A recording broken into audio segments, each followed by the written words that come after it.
Okay, real talk. Has anyone ever ruined their own life just by talking? Because, hi, I'm Anna, And I'm Jake. and today we are getting into something that genuinely changed how I operate as a person. Like, this one idea shifted something in me.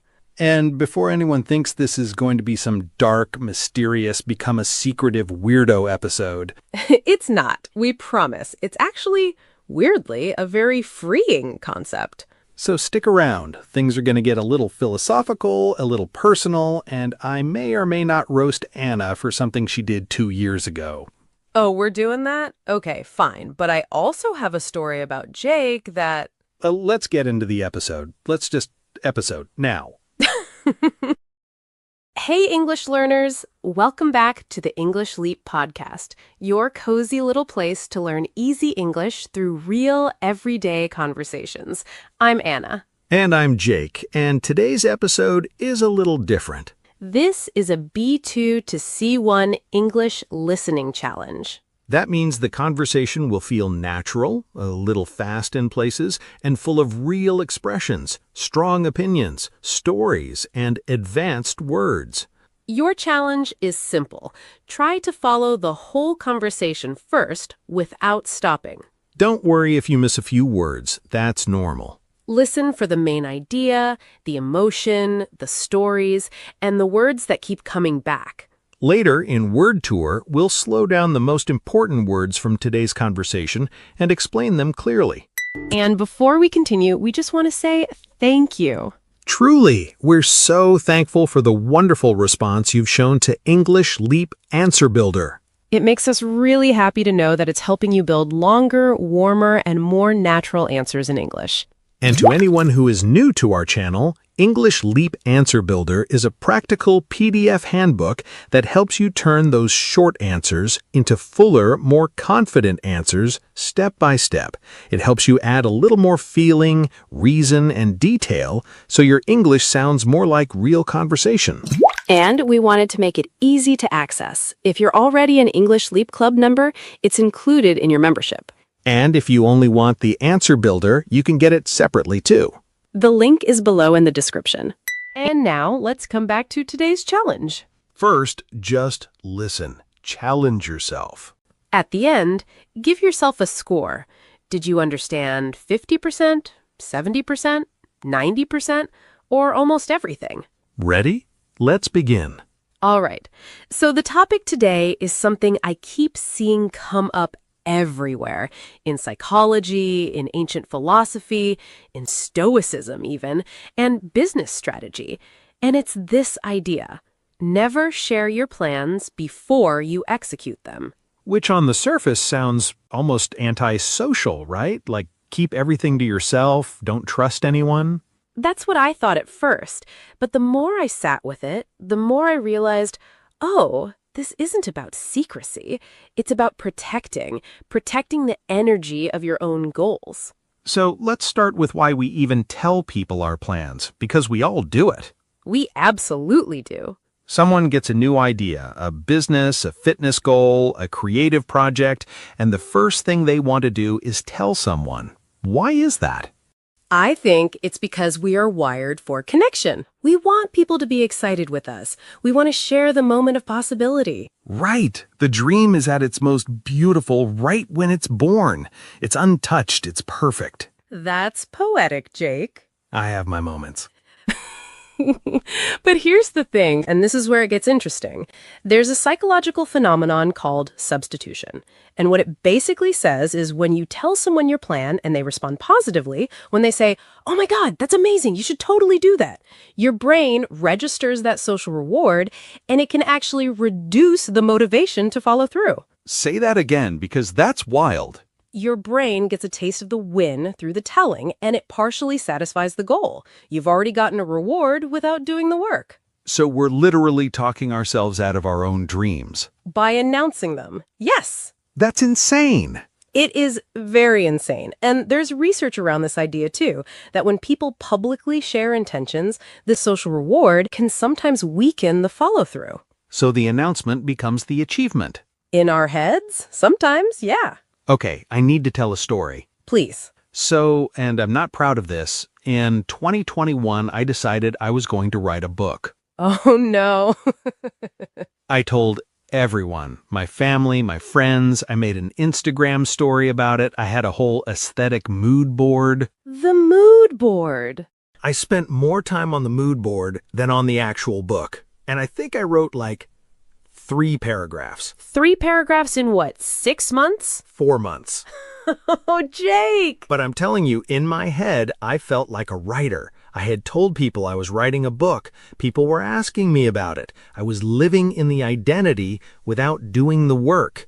And then the pressure of the expectation started to feel exhausting, and I just quietly let it die. And that's the danger. The announcement creates 2 problems. It gives you the dopamine hit too early, and then it adds a layer of performance anxiety that makes the whole thing feel like a chore. Instead of a passion. Instead of a passion. The moment you announce a dream, you risk turning it into a deadline. And deadlines can kill joy. That one hurts. It should, because it's not just about books or businesses. It happens with fitness goals, English goals, career plans, creative ideas, anything that feels exciting before it becomes real. You announce it, people react, and suddenly the dream has pressure. It has an audience. And sometimes the audience arrives before the dream has roots. That is the problem. Okay, but here's the other side of this. Let's say you do tell people. Let's say you share your plan. What happens next? You get opinions. Oh, you get so many opinions. Opinions you did not ask for. From people who have never done what you're trying to do.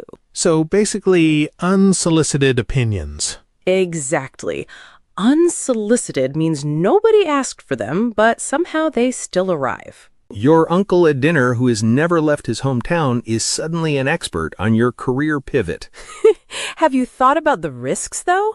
It's a tough market out there. I just want to make sure you've really thought this through. And the thing is, none of these people are evil. They're not trying to sabotage you. No, most of them genuinely think they're helping. But what happens when you hear enough of those doubts? They get inside your head. You start second-guessing yourself. You start running simulations of failure that you weren't running before. The doubt becomes a seed. And doubt is very good at growing in the dark. Okay, can I bring in an image here? Please, yes. Imagine your plan is a campfire. When it's just you and the fire, you can build it carefully, protect it from the wind, feed it at the right pace. I love where this is going.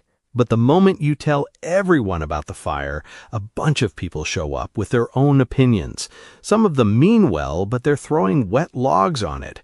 Some are skeptics, blowing the flame sideways, and some are just standing too close and using up the oxygen. And suddenly, the fire that needed protection has become a group discussion. A very stressful group discussion. Have you considered a backup flame? My cousin had a flame once. Didn't work out. That is painfully real. But that's what happens. When a plan is still small, too many people around it can weaken it. Especially because in the early stage, you don't have proof yet. You don't have results. It's all still theory. And theory is hard to defend against doubt. Let's also talk about the uncomfortable part. Go on. Not everyone is rooting for you in a clean, simple way. I know we want to believe that everyone in our life wants the best for us, and consciously, maybe they do, but unconsciously, success in others can trigger something in people. It's not always malice, it's human. It's called comparisonitis. Is that a medical term? It should be. It's that thing where someone else's progress makes you suddenly hyper-aware of your own stagnation. And sometimes, even without meaning to, people will say things that subtly dim your light because their own flame feels small. Oh, you're starting a business? Isn't that really hard right now with the economy? Are you sure you're qualified for that? I mean, I guess you could try. And sometimes it's not even words. It's a look. It's a half-second pause before they respond. That's cool that doesn't quite land. The energy. And you feel it. You know when someone isn't fully in your corner, and if you've already told them your plan, that energy lives with you now. Rent-free. Completely rent-free. Okay, I want to share something that actually happened to me. About 3 years ago, I wanted to leave my stable job and go freelance. I was terrified, but I was excited, and I made the mistake of announcing it before I had a single client lined up. Wait, you announced a freelance career before having clients? I knew you were going to say that. Anna, that wasn't a lunch. That was a live panel discussion with Rice. It really was. You basically walked into the room and handed everyone a microphone. I did, and that is the point. This is the roast I promised, by the way. Thank you for keeping your promise, I believe in follow-through. unlike your book. That was unnecessary. Fair. Continue.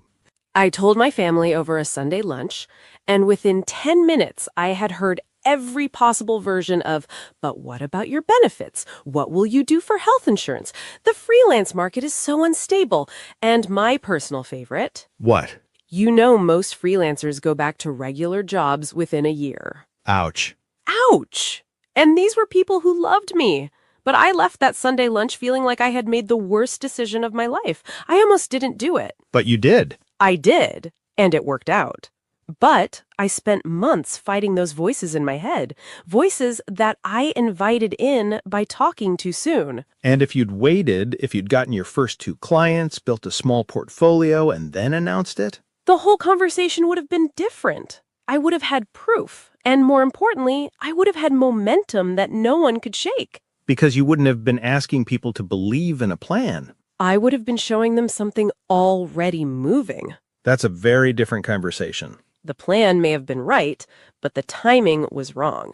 Tell them what you did, not what you planned to do. Results speak in a language that doubt can't translate. But I have to push back a little bit, Good, I was waiting for it. because I don't fully buy the idea that we should keep our goals private. Okay, tell me why. Because sometimes telling someone is the reason we actually do the thing. If I tell a close friend, I'm going to the gym 3 times this week, that can actually help me follow through. It can. No, really. If I keep everything private, I might just quietly quit and nobody would know.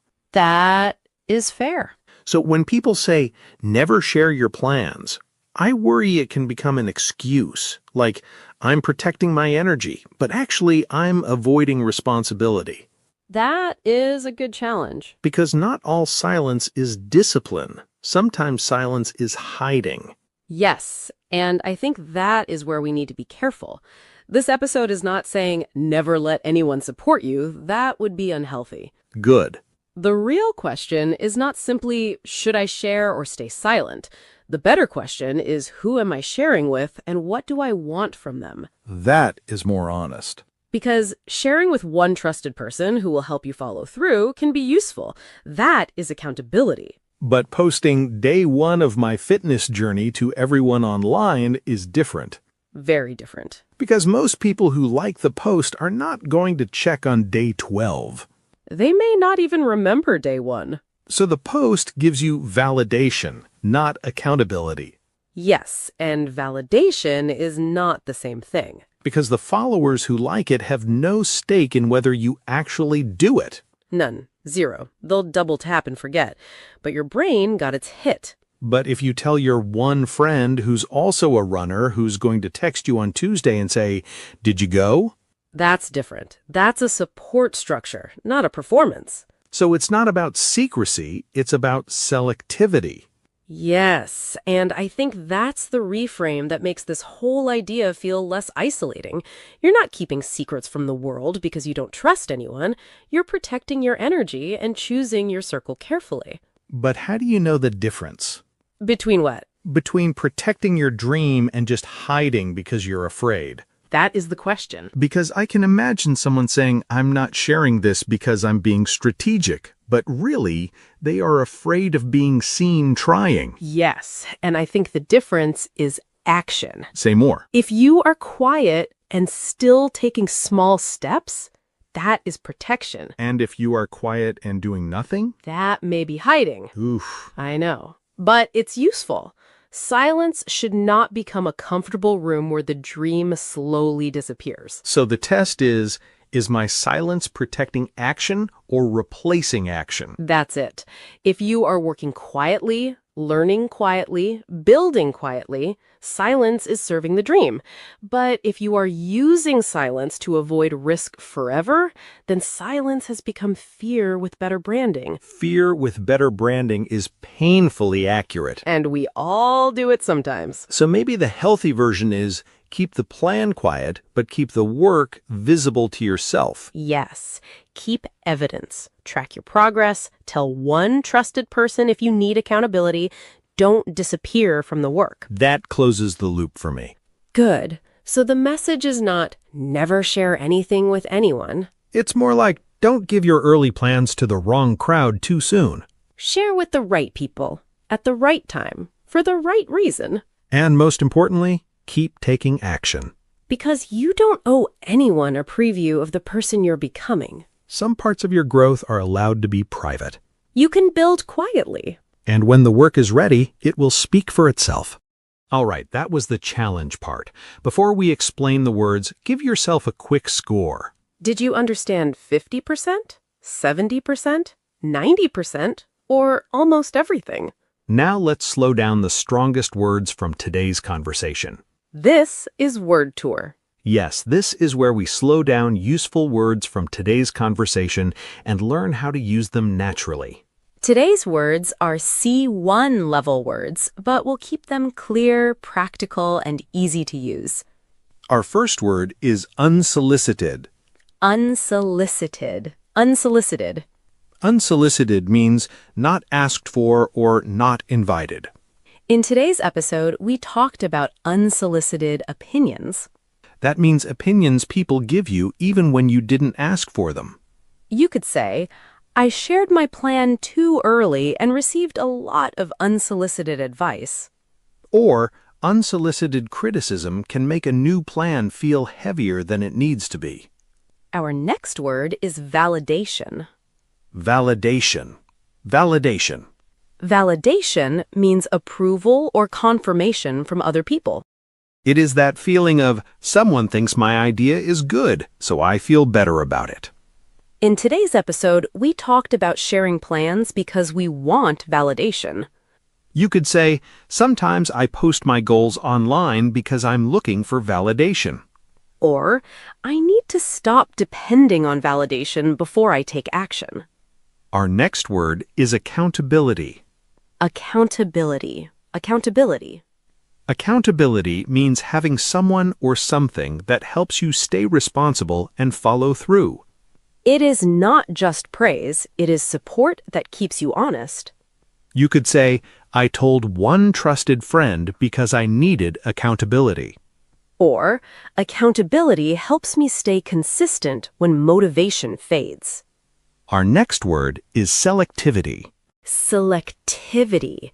Selectivity. Selectivity means choosing carefully. In today's episode, it means choosing carefully who gets to hear your early plans. You could say, I'm learning to practice more selectivity with my personal goals. Or selectivity protects my energy from too many outside opinions. Our next word is momentum. Momentum. Momentum. Momentum means the energy of progress. When something has started moving, it becomes easier to keep going. In today's episode, we talked about building momentum before you announce your plan. You could say, once I built momentum, I felt more confident about my decision. Or, small daily actions create momentum over time. Our final word is stagnation. Stagnation. Stagnation. Stagnation means a state where nothing grows, improves, or moves forward. It is that feeling of being stuck in the same place. In today's episode, we talked about how someone else's progress can make people notice their own stagnation. You could say, I felt stuck in my routine and worried about stagnation. Or, learning something new can help you move out of stagnation. So today's words are unsolicited, validation, accountability,